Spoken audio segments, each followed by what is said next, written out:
Hello dear students, I welcome you all on AC Plus Digital Platform of Advanced Engineering Classes।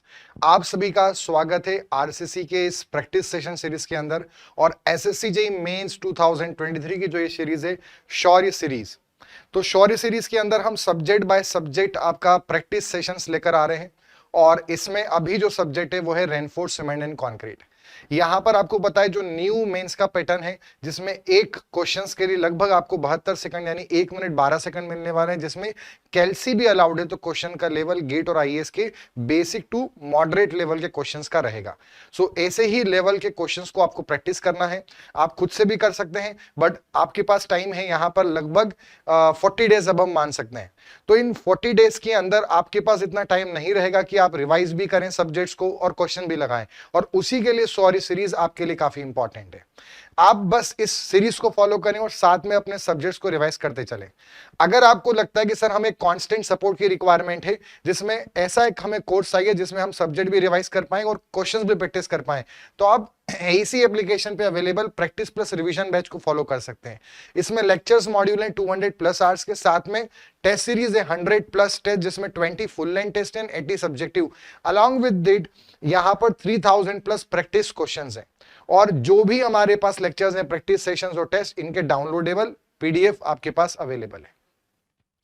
तो ये है हमारा बच्चों यहां पर बैच, इसको आप फॉलो कर सकते हैं। टेस्ट सीरीज भी अवेलेबल है और जो शौर्य सीरीज का शेड्यूल है ये हम कम्युनिटी पोस्ट के द्वारा टेंटेटिवली उसको रिलीज कर चुके हैं। उसको आप देख लीजिए कौन कौन से सब्जेक्ट कब कब स्टार्ट होंगे। साथ में सैटरडे एंड संडे के दिन मैं और विजय सर आप लोगों के साथ लाइव जुड़ेंगे जो मेंस की प्रिपरेशन कर रहे हैं, और उसमें हम complete full length mock test live discuss करेंगे आपके साथ। अभी हम स्टार्ट करते हैं हमारे सेशन को आरसीसी का। ये हमारा 4th सेशन है और यहां पर जो क्वेश्चंस हैं वो मैं शियर चैप्टर से आपके लिए लेकर आया हूं, डिजाइन फॉर शियर। तो सबसे पहला क्वेश्चन है, rectangular beam 200 mm wide has an effective depth of 350 mm। एक दो क्वेश्चन बेंडिंग के भी हैं। It is subjected to a bending moment of 24,000 newton metre.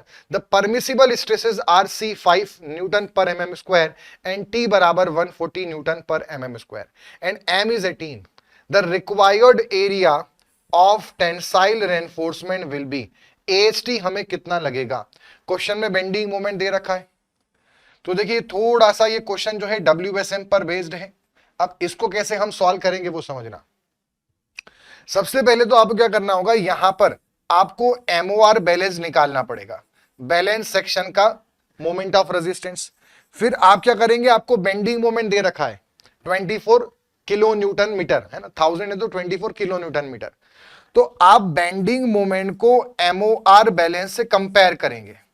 अगर बेंडिंग मोमेंट कम आ रहा है MOR बैलेंस से, मतलब आप अंडर रेनफोर्स सेक्शन हो जाएगा आपका। बराबर आ रहा है तो बैलेंस सेक्शन, ज्यादा आ रहा है तो ओवर रेनफोर्स सेक्शन। और फिर आपका जो भी वो सेक्शन बनता है, अगर वो अंडर बनता है तो आप एक्स, अंडर रेनफोर्स बनता है तो आप एक्स से निकालें। अगर वो बैलेंस्ड बनता है तो आपको एक्स से निकालने की जरूरत नहीं, वह एक्स ही हो जाएगा। और ओवर रेनफोर्स की कैटेगरी में आता है तो आप फिर उसका एक्स से निकालें। और ये आप कैसे निकाल सकते हैं, आप कुछ मत करें, बेंडिंग मोमेंट को MOR से इक्वेट कर दें कंप्रेशन साइड वाले फॉर्मूले से, जैसे भी कंडीशन बनती है। और फिर उसके बाद आप क्या कर सकते हैं, चौथी स्टेप में जब ये आ गया तो आप बेंडिंग मोमेंट को अब MOR टेंशन साइड से इक्वेट कर देंगे, जिसका फॉर्मूला क्या होता है, TA/M into MAST into D-XA/3। ठीक है, यहां से आपका AST निकल के आ जाएगा। ठीक, तो ये पूरा इसका स्टेप से। तो अब थोड़ा क्वेश्चन लेंदी होगा, कैलसी आपके पास अलाउड है, कैसे करेंगे वो समझेंगे। सबसे पहले हम क्या निकालेंगे, MOR बैलेंस्ड। MOR बैलेंस के लिए हमारे पास शॉर्टकट फॉर्मूला है इसमें WSM में, QBD स्क्वायर।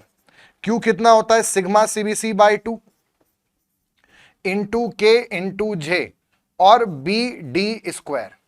अब सिग्मा CBC क्वेश्चन में हमें दे रखा है ये 5 मेगापास्कल, तो ये कितना हो गया यहां पर 5/2। और जो ग्रेड ऑफ स्टील हमें दिया है ये Fe250 के लिए है।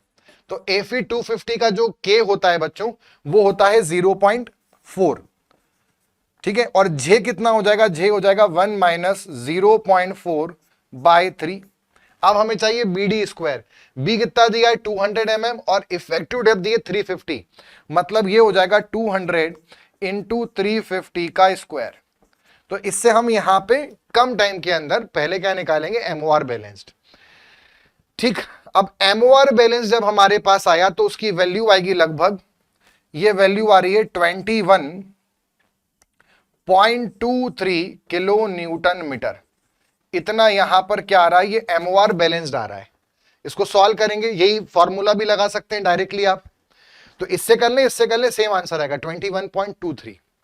अब यहां पर हमें यह समझ में आ रहा है कि जो बेंडिंग मोमेंट है वो है 24 किलो न्यूटन मीटर और जो MOR बैलेंस्ड है वो आया 21.23 किलो न्यूटन मीटर। यहां पे ये समझ में आ रहा है कि बेंडिंग मोमेंट ज्यादा है किससे, MOR बैलेंस से, मतलब बैलेंस सेक्शन से काम नहीं होगा, ना ही अंडर रेनफोर्स से काम होगा, मतलब therefore section has to be over reinforced section.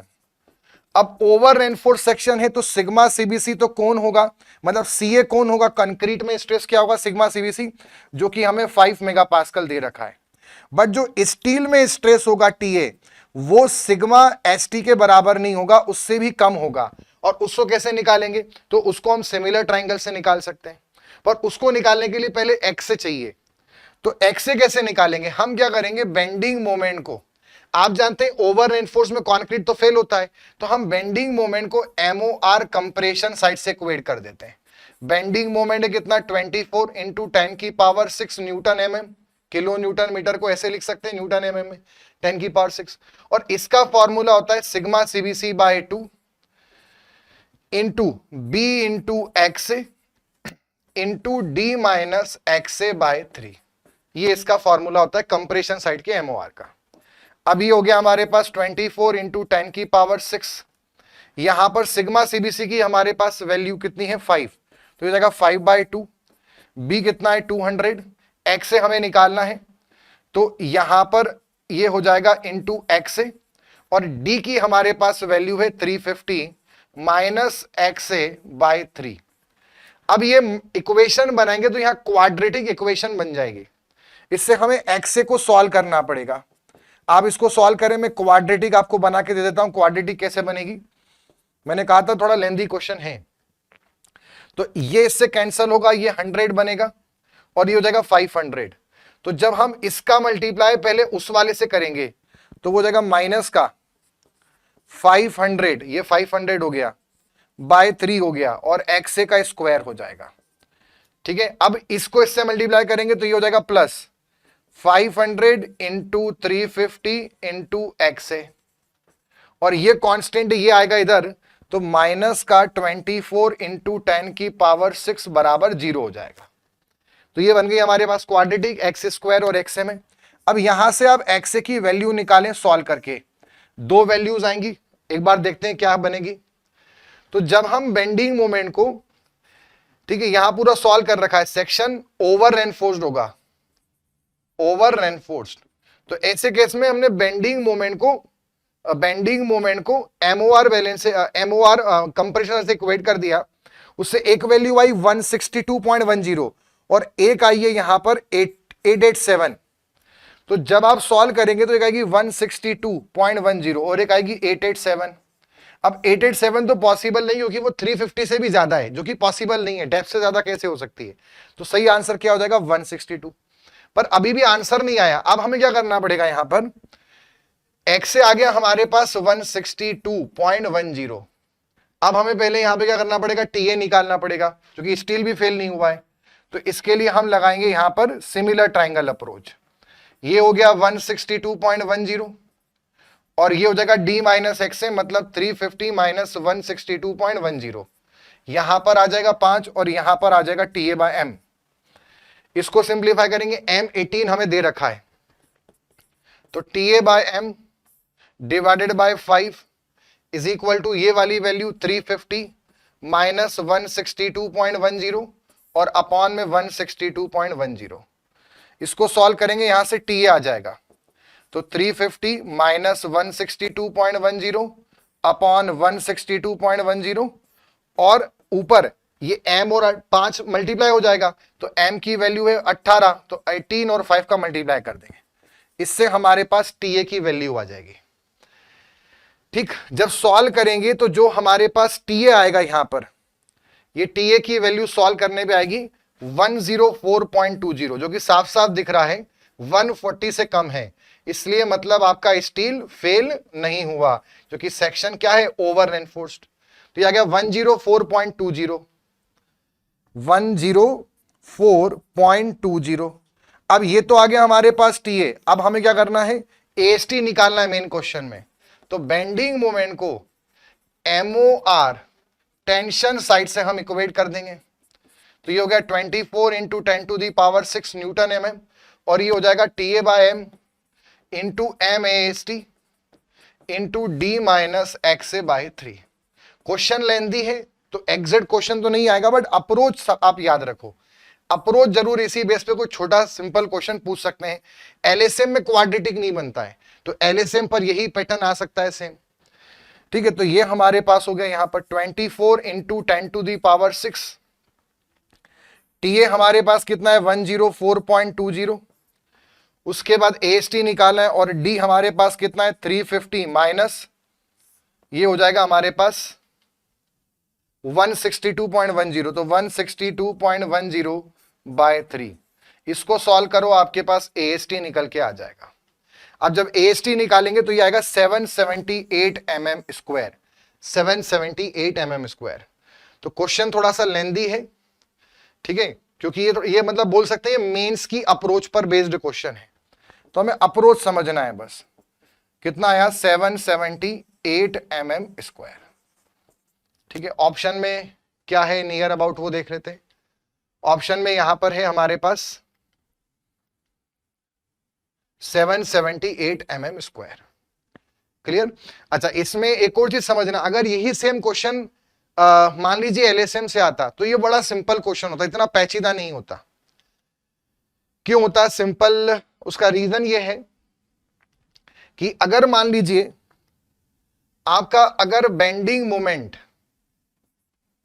MU लिम से कम आता या बराबर आता, पहले तो आप MU लिम निकाल लेते सबसे पहले 0.148 BD स्क्वायर FCK 0.138 एंड 0.134, फिर कंपेयर करते, फिर अगर उससे कम आता तो आपका सेक्शन या तो अंडर होता या बैलेंस्ड होता, और अगर आपका जो, इसको मैं ऐसे लिख दूंगा, मतलब आपका जो सेक्शन है अगर उससे MU लिम से कम आता या बराबर होता तो आप अंडर या बैलेंस्ड बोलते, और अगर बेंडिंग मोमेंट MU लिम से ज्यादा आता तो आप उसको ओवर रेनफोर्स बोलते, और ओवर रेनफोर्स परमिटेड नहीं है, तो उसमें भी हम AST क्या प्रोवाइड करते, AST लिम, लिमिटिंग हम AST प्रोवाइड करते। अच्छा, बैलेंस्ड होता तब भी AST लिमिटिंग करते, और AST लिमिटिंग निकालने के लिए सिंपल सा फॉर्मूला है, हम बेंडिंग मोमेंट को MOR टेंशन साइड से इक्वेट कर देते, और उसकी फॉर्मूला क्या होता है, 0.87 FY AST D minus 0.42 XU लिम, और या फिर आप PT लिमिटिंग से भी निकाल सकते हो, तो ये आपके पास ऑप्शन हो गया। अंडर होता तो कैसे कर सकते, तो अंडर बैलेंस सब में आप एक चीज ये भी कर सकते हो, जब भी AST निकालना हो LSM में, तो इसको मैं बोलता हूं 5 स्टार इक्वेशन, ये हर केस में लग जाती है LSM में, और इसका फॉर्मूला है 0.5 FCK upon FY under root 1 minus 4.6 MU upon FCK BD square.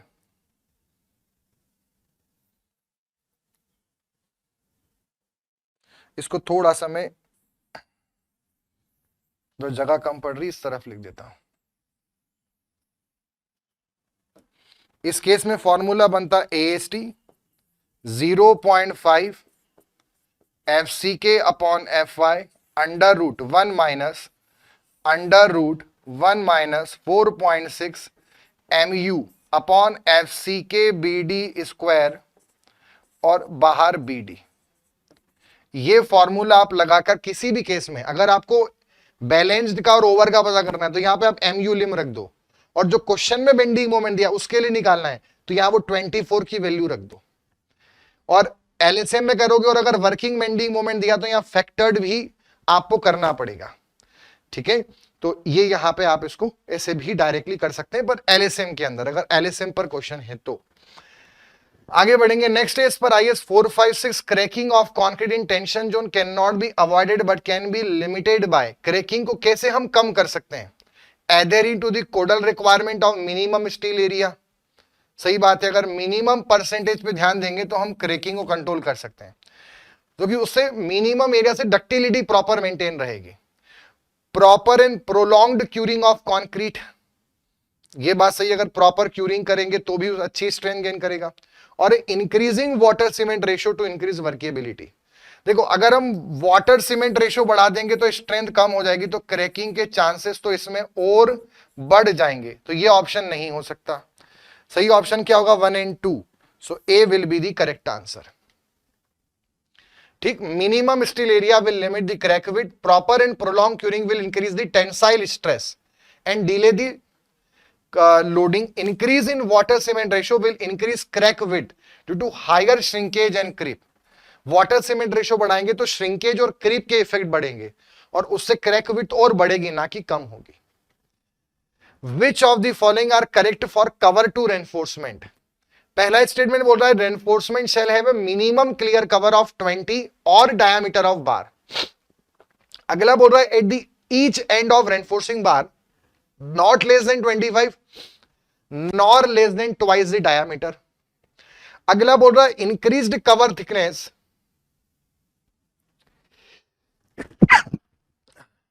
increased cover thickness may be provided when surface of concrete is exposed to the action of harmful chemical.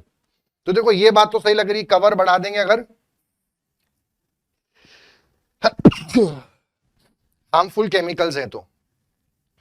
अब ये आप ध्यान रखना, जो टॉप एंड बॉटम कवर होता है उसकी minimum value होती है should not be less then diameter of the bar और 20, 25, 40 एंड 50.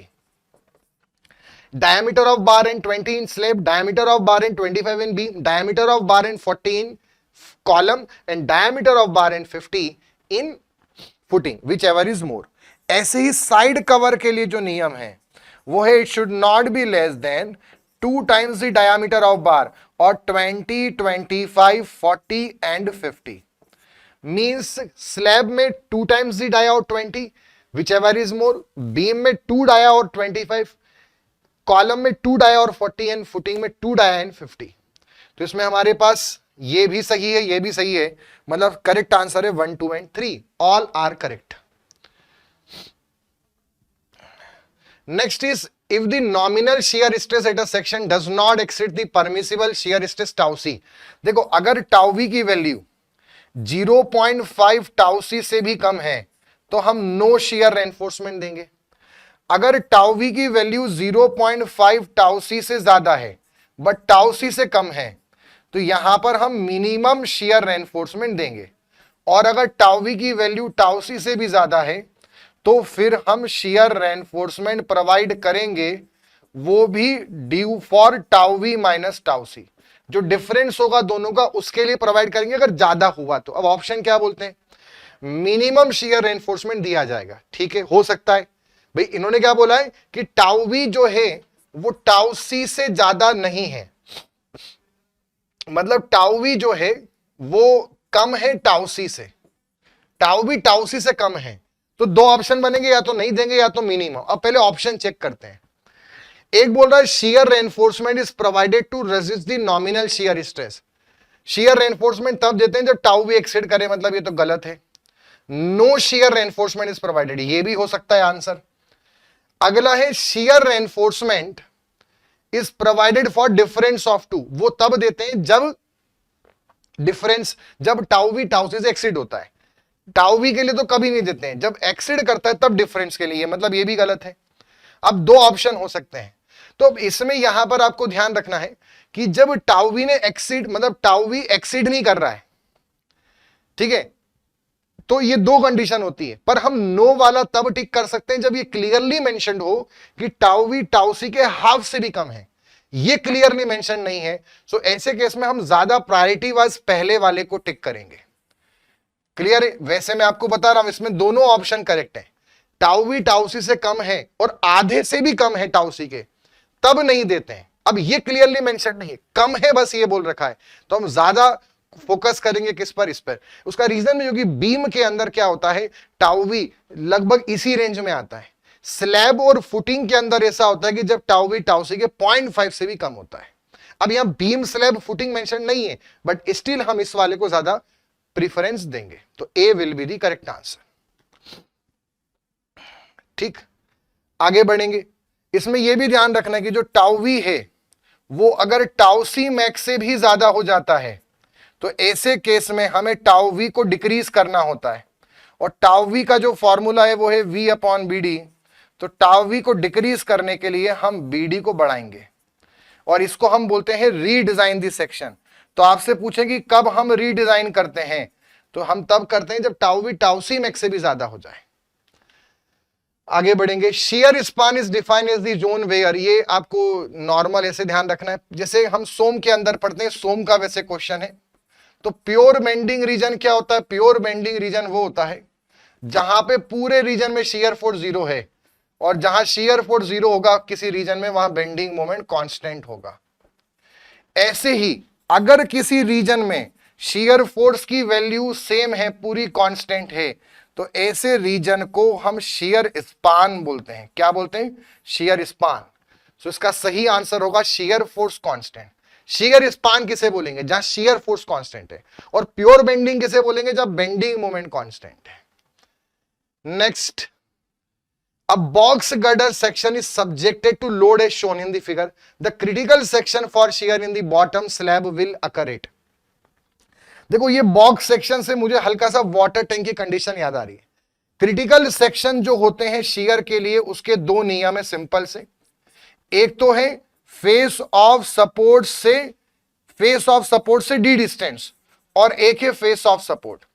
ये तब जब एंड पर टेंशन आ रहा हो, और ये तब जब एंड पे कन्फाइनमेंट या कंप्रेशन आ रहा। मतलब सिंपली सपोर्टेड बीम है और यूडीएल लग रहा है तो ये लगेगा, और कैंटिलीवर बीम है, वाटर टैंक है, ऐसे कंडीशन में डी फेस ऑफ सपोर्ट होता है। अब यहां पर आप देखें तो इसमें अगर कोई कॉलम होगा ऐसे, ठीक है, ये कोई कॉलम है मान लो, तो कॉलम से जो रिएक्शन है वो कहां जाएगी? ऊपर की तरफ। और ये जो रिएक्शन है इसमें बॉक्स गर्डर के ऊपर जो ये स्लैब में आ रही है, बॉटम वाली स्लैब, वो नीचे की तरफ आ रही है। तो जब ऐसा कोई इफेक्ट लगता है और ये ऊपर जा रहा है तो इसको हम टेंशन इफेक्ट बोलते हैं, जब इक्वल एंड अपोजिट फोर्स लगते हैं। और जब टेंशन आता है तो ऐसे केस में हमारा क्रिटिकल सेक्शन क्या होता है? Face of support. सो सही आंसर क्या होगा? The face of the wall. Clear है? अगले इस पर चलते हैं।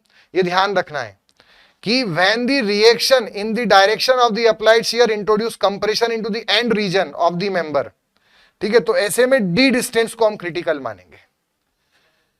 ठीक, जो ये जो अबव क्लास है ये वाला हमारा कब होगा? जब बीम जनरली यूडीएल कैरी करेगी और सिंपली सपोर्ट बीम होगी। ठीक है, और शियर और अदरवाइज क्या होगा? Shear computed at the face of support. या तो डी डिस्टेंस होगा या फेस ऑफ सपोर्ट होगा। कंप्रेशन नहीं है तो फेस ऑफ सपोर्ट, कंप्रेशन है तो D distance from face of support.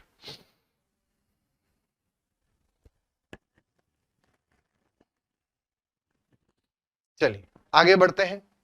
Next है, इन अ रेनफोर्स कॉन्क्रीट रिटेनिंग वॉल अ शियर की इज प्रोवाइडेड। रिटेनिंग वॉल के अंदर शियर की हम कब प्रोवाइड करते हैं? तो रिटेनिंग वॉल के अंदर जो शियर की प्रोवाइड करते हैं उसका मेन पर्पस होता है स्लाइडिंग बेस का, जो स्लाइडिंग है, स्लाइडिंग फेलर को प्रिवेंट करने के लिए। To prevent the retaining wall is not safe against sliding, तब हम शियर वॉल करते हैं। Shear stress in the vertical stress is excessive, उसके लिए तो हमारे पास स्टायरप्स वगैरह हम प्रोवाइड करेंगे।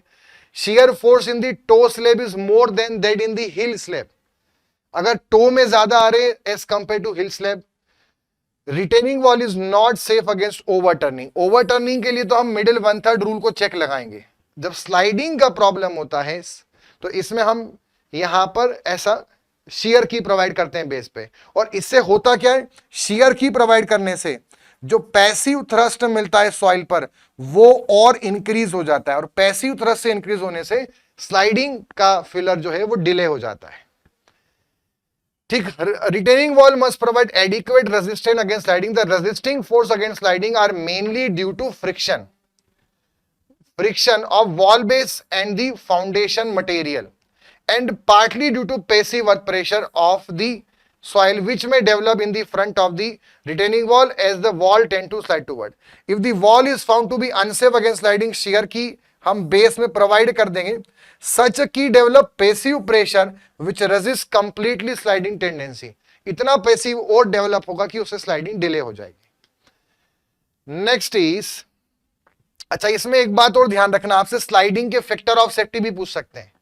तो अगर आपसे पूछें कि स्लाइडिंग का फैक्टर ऑफ सेफ्टी कितना है, कब, जब लेटरल फोर्सेस लग रहे हैं, ठीक है, shall not be less than 1.5 when dead load, live load and earth pressure are considered together with the wind load और सिस्मिक।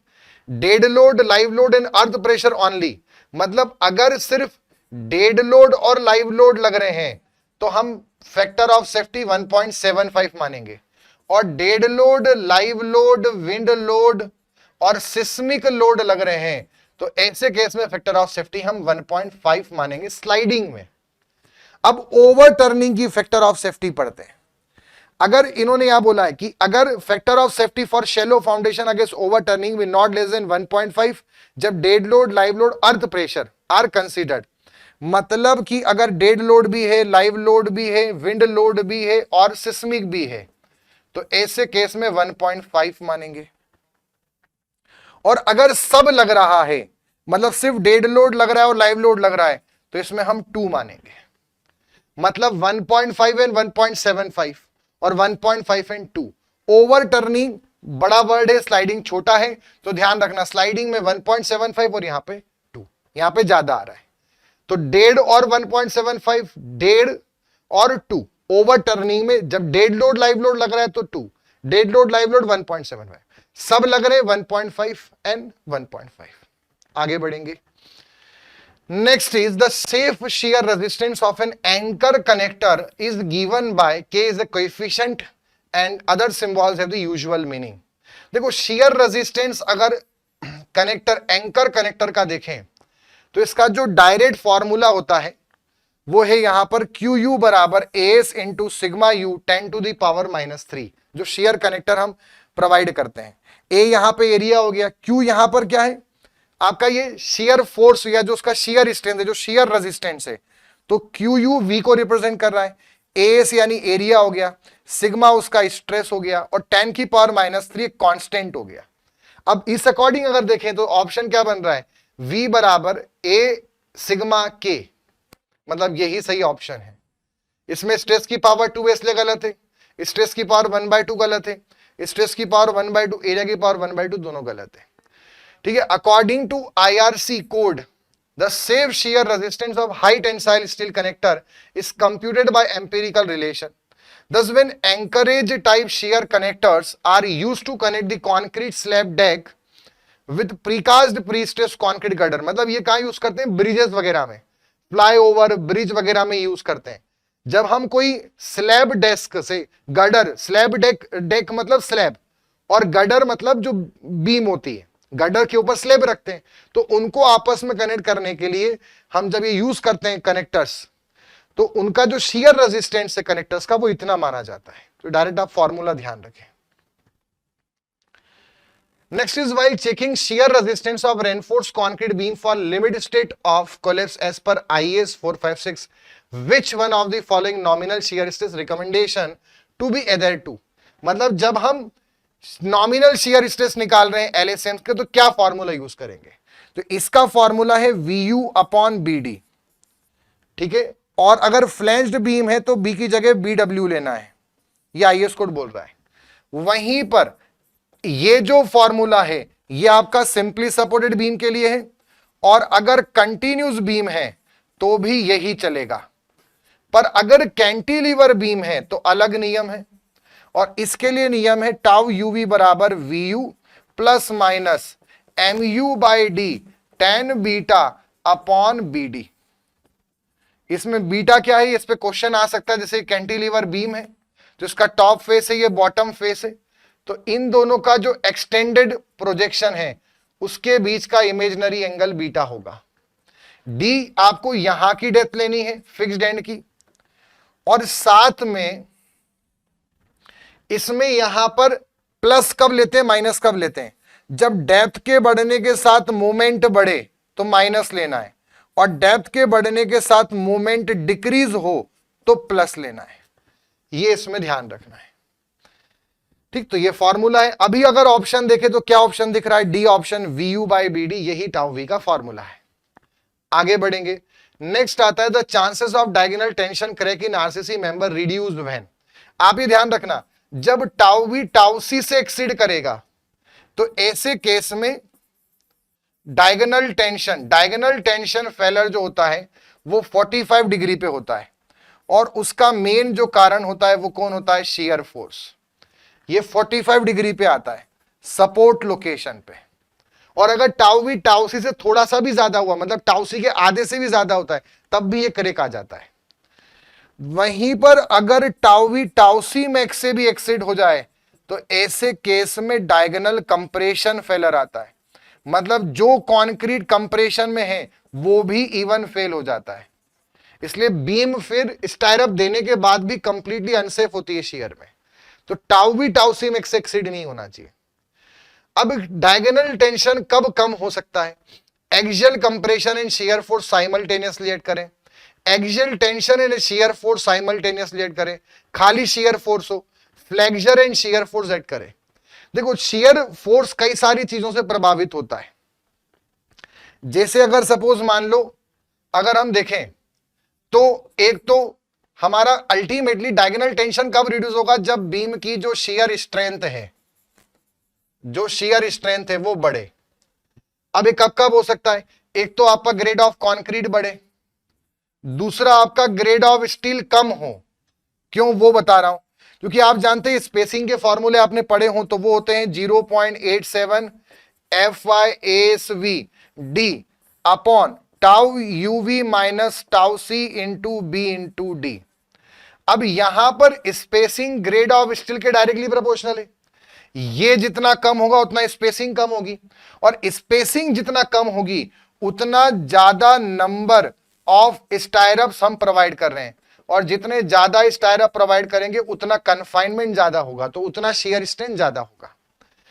तो स्टायरअप्स ज्यादा हो, स्टायरअप्स की स्पेसिंग कम हो, ग्रेड ऑफ स्टील कम हो, साथ में अगर वहां पे कंप्रेसिव रिएक्शन आ रही है, कन्फाइनमेंट आ रही है, तो भी शियर स्ट्रेंथ बढ़ती है। और पांचवा, अगर टेंसाइल रिएक्शन आ रही है, तो ऐसे केस में कम होती है। कंप्रेशन रेनफोर्समेंट नहीं, कंप्रेसिव रिएक्शन। तो क्वेश्चन में क्या बोला है, देखो बेंडिंग से उतना फर्क नहीं पड़ेगा, है ना, शियर फोर्स और बेंडिंग साथ में आ रहा है। तो आप जानते हैं कि जब शियर फोर्स और बेंडिंग मोमेंट आ रहा है तो ऐसे में एक तरफ क्या है कंप्रेशन, एक तरफ क्या है टेंशन, तो जहां टेंशन है वहां तो क्रैक आ ही जाएगा ना फिर, डायगोनल टेंशन सपोर्ट पर, तो ये सही नहीं है। खाली शियर लगे उससे भी कुछ नहीं होगा, टेंशन आएगा तो और शियर स्ट्रेंथ कम होती है, जल्दी क्रैक्स आएंगे। तो सही आंसर क्या है, एक्सियल कंप्रेशन। अगर शियर हो मतलब बीम के अंदर एक्सियल कंप्रेशन लगे, जैसे प्री स्ट्रेसिंग के अंदर होता है, और फिर शियर फोर्स लगे, तो ऐसे केस में जो डायगोनल टेंशन है इनके चांसेस बहुत कम हो जाएंगे। आपने पढ़ा होगा प्री स्ट्रेसिंग का एडवांटेज भी, उससे बीम की शियर स्ट्रेंथ बढ़ती है, डायगोनल टेंशन फेलर के चांसेस कम हो जाते हैं। नेक्स्ट इज, अगले क्वेश्चन पे चलते हैं बच्चों। तो सही आंसर है हमारा ए आंसर, और ये आईएस कोड ने भी यहां पे बोला है, due to axial compressive forces the shear strength of concrete beam बढ़ती है। कितने फैक्टर से, 1 + 3p upon AG into FCK, इतने फैक्टर से बढ़ती है shear strength. P axial force से जितना लग रहा है, G ग्रॉस एरिया है हमारा बीम का, और FCK उसकी कैरेक्टरिस्टिक स्ट्रेंथ है। So axial compressive force reduces the diagonal tension crack formation since diagonal tensile stress will be reduced due to component of axial compression. Compression भी आ रहा है और डायगोनल टेंशन, तो वो नलीफाई हो जाएगा effect. The codal provision recommend minimum shear reinforcement in the form of stirrups in the beam. Minimum shear reinforcement क्यों हम प्रोवाइड करते हैं या क्यों रिकमेंड किया गया, ये क्वेश्चन है। मिनिमम शियर रेनफोर्समेंट कब प्रोवाइड करते हैं? जब टाउ वी की वैल्यू टाउ सी से कम है बट 0.5 टाउ सी से ज्यादा है। 0.5 टाउ सी से भी कम है तो नहीं देंगे, ज्यादा है तब देंगे। इसमें जो फॉर्मूला है वो है 0.87 FY ASVD upon 0.4 into B into D. ये मिनिमम शियर रेनफोर्समेंट के लिए नियम है। अब ऑप्शन क्या है? To cater for any torsion in the beam section, to improve ductility, हाँ ये बात सही है, डक्टिलिटी इंप्रूव होगी इससे, और to improve dowel action of longitudinal tension bar, ये भी बात सही है। जब हम स्टायरअप जरूरत नहीं है फिर भी थोड़ी बहुत दे रहे हैं तो अल्टीमेटली बॉन्डिंग इंप्रोवाइज होगी। मेन बार जो है टेंशन और कंप्रेशन बार वो स्टायरअप से बंधेगी तो बॉन्डिंग इंप्रूव होगी, और बॉन्डिंग होगी तो डोवेल फोर्स इंप्रूव होगा, बॉन्ड स्ट्रेंथ इंप्रूव होगी। तो 2 and 3 will be the correct. Torsion का इससे कोई संबंध नहीं है, ठीक है, टॉर्शन का इससे कोई पर्टिकुलर ऐसा उसमें रिलेशन नहीं है। The provision of nominal web reinforcement restrain the growth of inclined shear करेगा, इंप्रूव द डोवेल एक्शन बढ़ाएगा और डक्टिलिटी इंपार्ट करेगा, ये ध्यान रखना है। अच्छा, इसमें कभी कभी मिनिमम परसेंटेज शियर रेनफोर्समेंट का भी फॉर्मूला पूछा जाता है, तो ये कौन होगा? ASV अपॉन BD इंटू 100, जो अभी हमारा यहां पर आप ये समझना, इसका मतलब ये मिनिमम परसेंटेज रेनफोर्समेंट की स्पेसिंग तो है, बट ये स्पेसिंग मिनिमम नहीं है, स्पेसिंग मैक्सिमम है। जितना दूर दूर देंगे उतना कम स्टायरअप दिए जाएंगे, और स्टायरअप कम देने जरूरत नहीं है फिर भी दे रहे हैं, कम देना है, स्पेसिंग ज्यादा से ज्यादा होगी। अब ASV अपॉन BD का फॉर्मूला अगर एक बनाएंगे तो ये पूरा यहां जाएगा, तो SV इंटू कितना हो जाएगा? 0.4, तो SV यहां पर हो जाएगा SV इंटू 0.4, ठीक है। फिर अब नीचे क्या आ जाएगा? 0.87 FY, 0.87 FY, और साथ में एक और क्या आ जाएगा? यहां पे D नीचे आ जाएगा, ठीक है, और इंटू में 100। इसको आप सॉल्व करेंगे तो ये हो जाएगा 40 into S upon grade of steel और इंटू में D। सो ये मिनिमम परसेंटेज शियर एनफोर्समेंट का फॉर्मूला है। कभी अगर इस पे क्वेश्चन है तो आप इसको ऐसे ट्रैक कर सकते हैं। सो अगले क्वेश्चन पे चलते हैं। Reinforce concrete beam of 10 metre effective span and 1 metre effective depth is supported on 500 cross 500 mm column if the total UDL on the beam is 10 mega newton, मतलब 10 की power 6 newton per metre, the design shear force for the beam is. देखो shear force पूछा है कि design shear force कितना होगा। वैसे तो सिंपल सपोर्ट बीम में डिजाइन शियर फोर्स कितना होता है? WL/2, है ना। हमें किसके लिए पूछा है? टोटल UDL हमें दिया है ना, डिस्ट्रीब्यूटेड लोड, और इसमें कहीं भी WSL या फैक्टर्ड शियर फोर्स नहीं पूछा है। डिजाइन शियर फोर्स तो बोला है पर फैक्टर्ड वर्ड नहीं बोला है। तो अब ऑप्शन अगर आ जाएगा इससे तो हम इससे ट्राई करेंगे। W की वैल्यू हमारे पास कितनी है? 10, तो ये 10 हो गया। L हमारे पास कितना है? स्पान दे रखा है 10 मीटर, यहां इफेक्टिव लेंथ लेते हैं, और अपॉन में 2, तो ये हमारे पास आ गया 100/2, मतलब 50 मेगा न्यूटन। अब 50 ऑप्शन में एक है, ऑप्शन में A, B और C, मतलब A ऑप्शन में तो है, बट ये वाला इसलिए सही नहीं होगा क्योंकि हमें यहां पर क्या है कि इफेक्टिव डेप्थ क्वेश्चन में दी है, और जब इफेक्टिव डेप्थ दे और फोर्स पूछे, मतलब आप समझना कि वो यहां नहीं पूछ रहा है, वो फेस ऑफ सपोर्ट से D डिस्टेंस पे पूछ रहा है। क्योंकि हमने क्रिटिकल सेक्शन पढ़ा है, जब UDL लगता है तो ऐसे केस में क्रिटिकल सेक्शन हम फेस ऑफ सपोर्ट से D डिस्टेंस पे मानते हैं। तो अगर ये हमारे पास बीम है और इसका अगर हम शियर फोर्स डायग्राम ड्रॉ करें,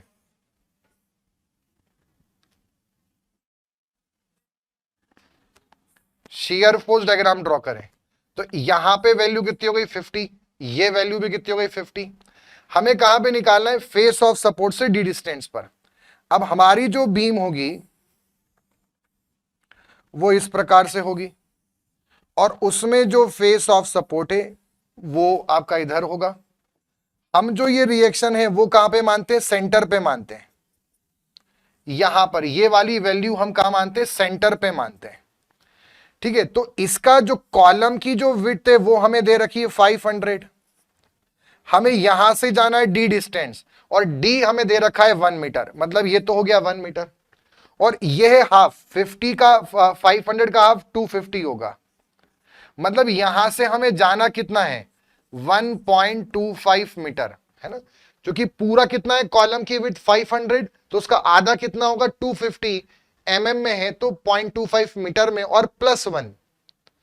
ठीक है, तो क्योंकि हमें फेस ऑफ सपोर्ट से गिनना होता है, फेस ऑफ सपोर्ट से डी डिस्टेंस होता है, तो फेस ऑफ सपोर्ट से तो हमें 1 जाना है। अभी हमारे पास यहां पर हमारे पास जो वैल्यू है वो कहां से, सेंटर से है, ये वाली।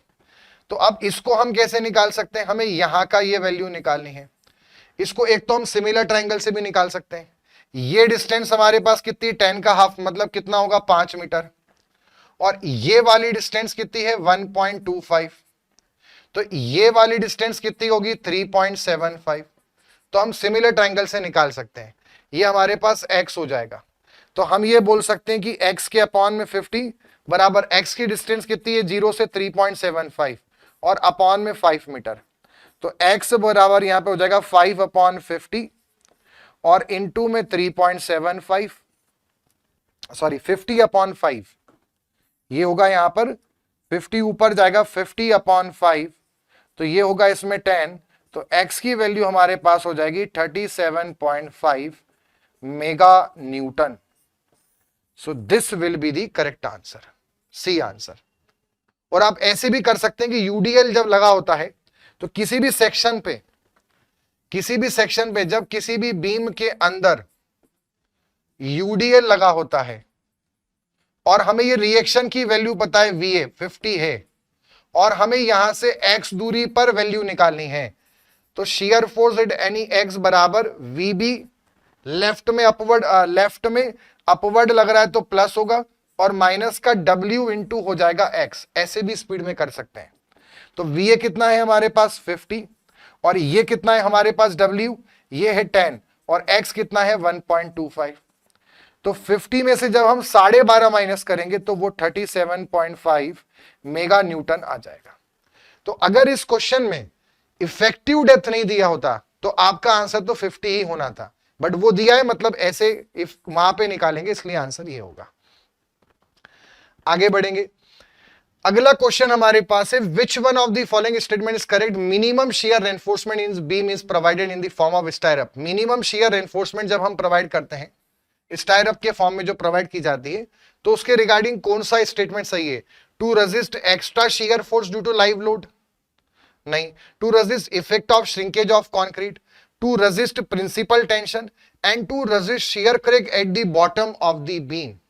इसका सही आंसर है बच्चों सी आंसर।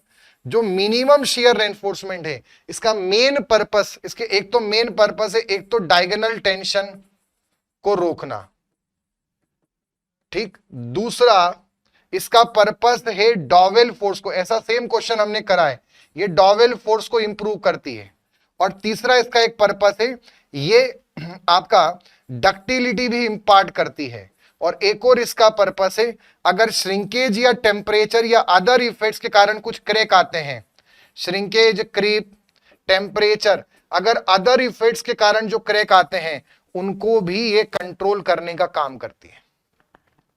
तो अभी तो इसका मेन सही आंसर हमारे पास क्या होगा, to resist the principal tension.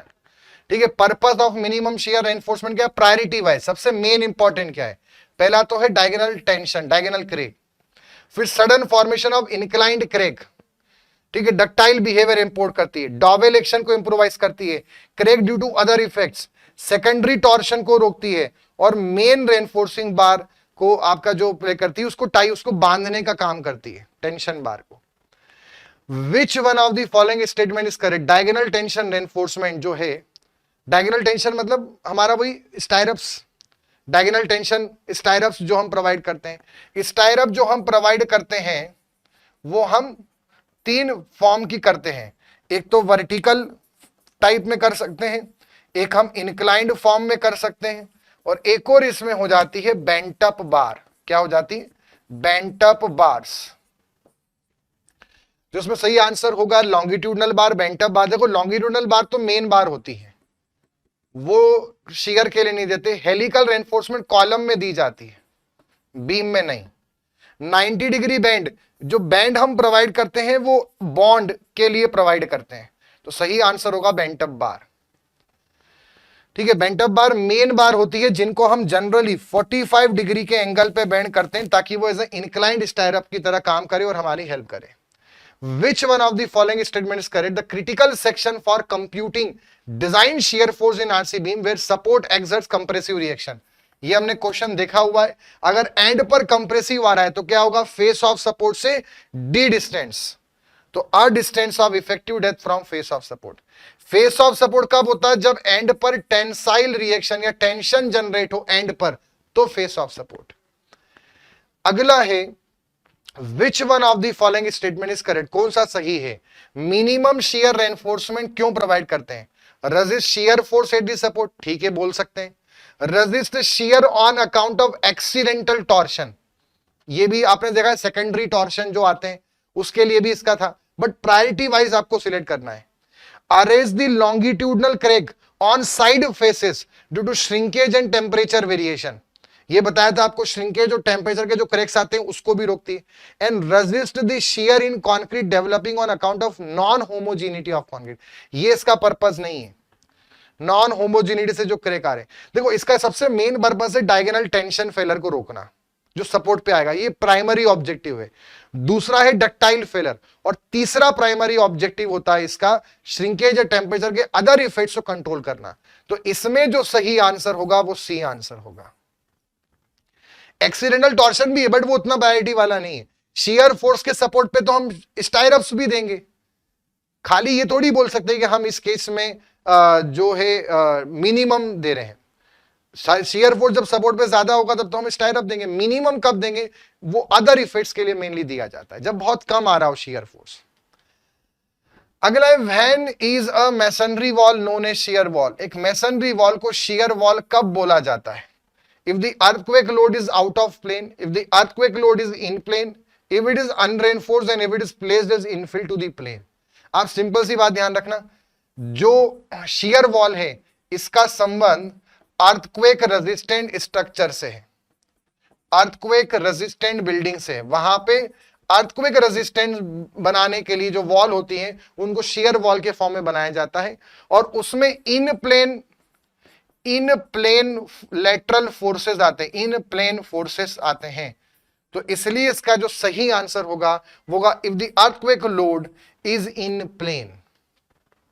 ठीक है, as per IS clause 5.5.4 IS 1905 1987, shear wall is a structural element used to resist lateral horizontal shear forces. It resists in plane bending of the wall. तो in plane lateral forces, wind load or earthquake, mainly seismic forces. Shear strength of concrete in reinforced concrete beam is function of which of the following? देखो tau C जो है ये भी shear strength है, tau C max भी है। Tau C max function है F C के और पीटी परसेंटेज का, और टाउ सी फंक्शन है एफ सी के का।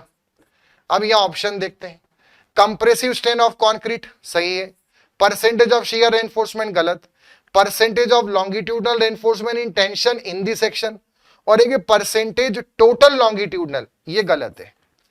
टोटल कितनी बार्स आपने दी उससे मतलब नहीं है। अगर आप ध्यान से देखें जो जब पीटी परसेंटेज का टेबल जहां बना हुआ है, टाउसी का टेबल वहां लिखा है ना, ये मैंने उल्टा लिख दिया है, ये टाउसी, ये हमारा टाउसी मैक्स है, और यहां पे जो है वो टाउसी है। टाउसी जो है वो एफसी के और पीटी परसेंटेज यहां पे सपोर्ट का लिया जाता है। जहां पर हमारा क्रिटिकल सेक्शन है, जहां का हम टाउ वी निकालेंगे फेस ऑफ सपोर्ट या फिर D distance face of support से, वहां का पीटी परसेंटेज देखते हैं। तो टोटल नहीं देखना है, इसलिए सही आंसर है 1 and 3 ओनली। तो 1 and 3 इज सी।